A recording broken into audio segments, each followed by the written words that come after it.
Corona महामारी ने अंततः 1 मई 2021 को सिवान के बाहुबली सांसद रह चुके मोहम्मद शहाबुद्दीन की यह लीला समाप्त कर दी। यानी कि मोहम्मद शहाबुद्दीन का इंतकाल कोरोना महामारी से हो गया। मोहम्मद शहाबुद्दीन अरसे से तिहाड़ जेल में उम्र कैद की सजा काट रहे थे। उन्हें यह आजीवन कारावास सिवान के छोटे व्यवसायी रहे चंदा बाबू के 3 पुत्रों की हत्या के आरोप में दिया गया था।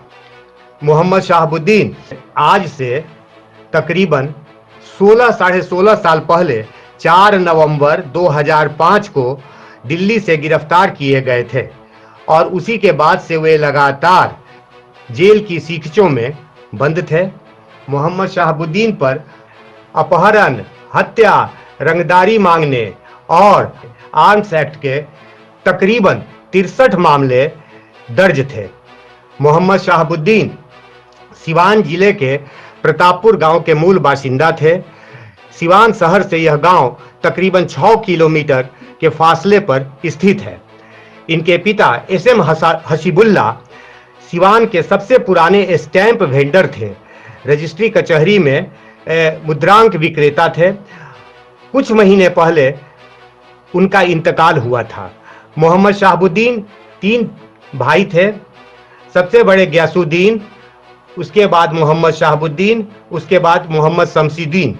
Mohammad Shamsuddin middle east country में काम करते थे, लेकिन जब शहाबुद्दीन का रुतबा बढ़ते गया तो उन्होंने मोहम्मद शमसुद्दीन को अपने कामकाज के देखभाल के लिए सिवान बुला लिया। मोहम्मद शमसुद्दीन भी गुजर चुके हैं।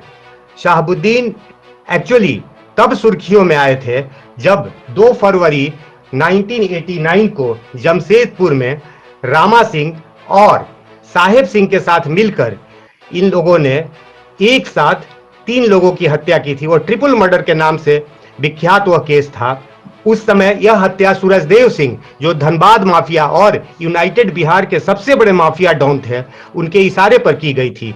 स्क्रैप के ठेका को लेकर यह झंझट हुआ था और उसमें जो है .9 mm के पिस्टल से गोली चली थी। उसमें साहेब सिंह, रामा सिंह और शहाबुद्दीन ने मिलकर आनंद राव, जनार्दन चौबे और जमशेदपुर युवा कांग्रेस के तत्कालीन अध्यक्ष प्रदीप मिश्रा को टपकाया था। इस हत्या के बाद मोहम्मद शहाबुद्दीन उत्तराखंड भाग गए थे और उत्तराखंड में उन्हें शरण दी थी निक्कू ने। निक्कू उत्तराखंड का अपराध का बेताज बादशाह था। केंद्रीय मंत्री भजन लाल के यहाँ उसका डायरेक्ट आना जाना था। निक्कू के यहाँ शहाबुद्दीन ने काफी दिन बिताया था। बाद में निक्कू को उत्तराखंड पुलिस ने एनकाउंटर करके मार गिराया था। निक्कू उत्तराखंड में रॉबिन हुड के नाम से मशहूर था। जिस दिन निक्कू की हत्या की गई थी, पुलिस ने उसका एनकाउंटर किया था, वो मुठभेड़ में मार गिराया था। उस दिन वहां के गरीबों के घर में चूल्हा नहीं जला था, क्योंकि वो रॉबिन हुड था, गरीबों को हर तरह से मदद किया था। वहीं पर शहाबुद्दीन की मुलाकात, निक्कू के यहाँ ही शहाबुद्दीन का परिचय, शहाबुद्दीन की मुलाकात जाकिरा से हुई थी। निक्कू को जब पुलिस ने मुठभेड़ में मार गिराया तो जाकिरा शहाबुद्दीन के गैंग में शामिल हो गया था। शहाबुद्दीन सिवान में लाल कोट वाले के नाम से मशहूर थे। शहाबुद्दीन मैट्रिक की परीक्षा शहाबुद्दीन ने स्वतंत्र विद्यार्थी के रूप में पास की थी। शहाबुद्दीन के सबसे पहले उस्ताद थे गयासुद्दीन, जो उनके सगे बड़े भाई थे, और गयासुद्दीन से ही शहाबुद्दीन ने अपराध का ककहरा सीखा था। बाद में शहाबुद्दीन सिवान के गांधी मैदान स्थित राजकिशोर की गैंग में शामिल हो गए थे और राजकिशोर को उन्होंने अपना उस्ताद माना था। बाद में शहाबुद्दीन ने राजकिशोर का भी विकेट गिरा दिया था। शहाबुद्दीन के हाथ में जब कुछ पैसा आया, ये बूथ लूटने का काम करते थे, तब इन्हें लगा कि ये दूसरे के लिए बूथ लूटते हैं तो क्यों नहीं यह खुद जो है लोकसभा या विधानसभा पहुंचे।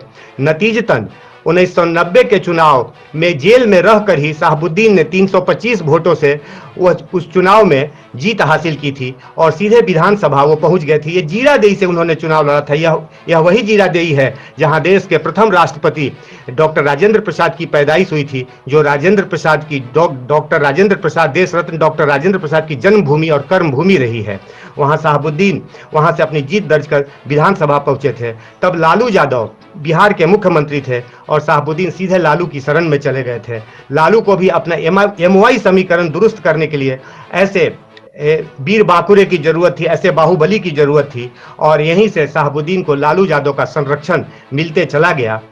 नतीजतन उनका अपराध का ग्राफ काफी आगे बढ़ा। 1995 में विधानसभा चुनाव में ये जनता दल से सिवान के जीरादेई से MLA बने। इसी दौरान 1996 के चुनाव ने लोकसभा चुनाव ने दस्तक दी और लालू यादव जानते थे कि सिवान वही फतह कर सकता है जिसके पास बाहुबल हो और इसी बाहुबल के बदौलत इसी बाहुबल को ध्यान में रखकर लालू ने शहाबुद्दीन को वहां से तत्कालीन जनता दल का टिकट दिया और शहाबुद्दीन जो है वहां से चुनाव जीतकर सीधे लोकसभा पहुंच गए। लोकसभा पहुंचने के बाद शहाबुद्दीन के रुतबे में 4 चांद लग गए और यहीं से शहाबुद्दीन का आपराधिक ग्राफ ऊपर बढ़ते चला गया। लालू उन्हें हंस के मजाक में साहबू AK-47 कहते थे। यह बाकायदे रिकॉर्ड पर है।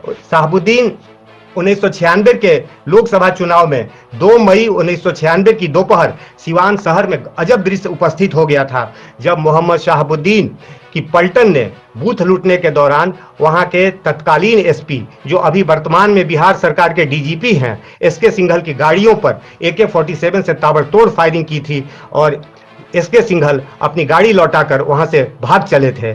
उस केस में बाद में सिंघल ने गवाही दी और मोहम्मद शहाबुद्दीन को उम्र कैद की सजा हुई आर्म्स एक्ट के तहत। शहाबुद्दीन की कहानी यहीं खत्म नहीं होती है। मिर्जा दिलशाद बेग और गामा इन दोनों से शहाबुद्दीन की काफी अंतरंगता थी। गामा को पटना पुलिस ने, अगमकुआं पुलिस ने एनकाउंटर किया था। उस समय भी लालू यादव चीफ मिनिस्टर थे और गामा उस समय बिहार सरकार के एक मंत्री से मिलने यहाँ आ रहा था। दुर्गा अष्टमी के दिन उसका एनकाउंटर किया गया था और मिर्जा दिलशाद बेग तो बाकायदे नेपाल में ही रहा था। बाद में मिर्जा को भी टपका दिया गया था। मिर्जा की हत्या को लेकर काफी दिनों तक नेपाल में सनसनी मची हुई थी, लेकिन मिर्जा भी कम उस्ताद नहीं था। उसके डायरेक्ट संबंध ISI से थे। बिहार सरकार के लालू यादव के राज में, लालू राबड़ी के राज में DP ओझा, ध्रुव प्रसाद ओझा बिहार सरकार के DGP थे। उन्होंने अपनी 82 पेज की जो गोपनीय रिपोर्ट सौंपी थी, उस रिपोर्ट में स्पष्ट जिक्र है कि मोहम्मद शहाबुद्दीन के संबंध जम्मू कश्मीर के आतंकवादियों से रहे हैं और ये कुलगाम गए थे एक शादी अटेंड करने और वहीं से AK-47 मंगवाया करते थे। सेव के डब्बे में सिवान यहाँ आया करता था। उसके बाद एक प्रतापपुर कांड हुआ। प्रतापपुर कांड के पहले सिवान के वकील दंपत्ति रघुवीर शरण वर्मा और मधु वर्मा की हत्या शहाबुद्दीन के गुर्गों ने कर दी थी।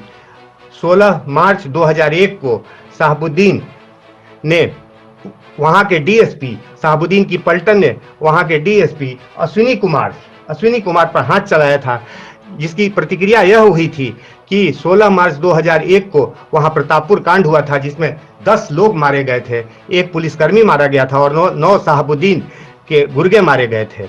उस समय बच्चू सिंह मीणा वहां के SP हुआ करते थे और बच्चू सिंह मीणा जो है वो शहाबुद्दीन को गिरफ्तार करने के लिए प्रतापपुर पहुंच गए थे उनकी हवेली पर और UP पुलिस से भी उन्होंने मदद ली थी। नतीजतन दोनों तरफ से सैकड़ों राउंड गोलियां चली थी और अंत में शहाबुद्दीन को वहां से भागना पड़ा था अपनी जान बचाकर।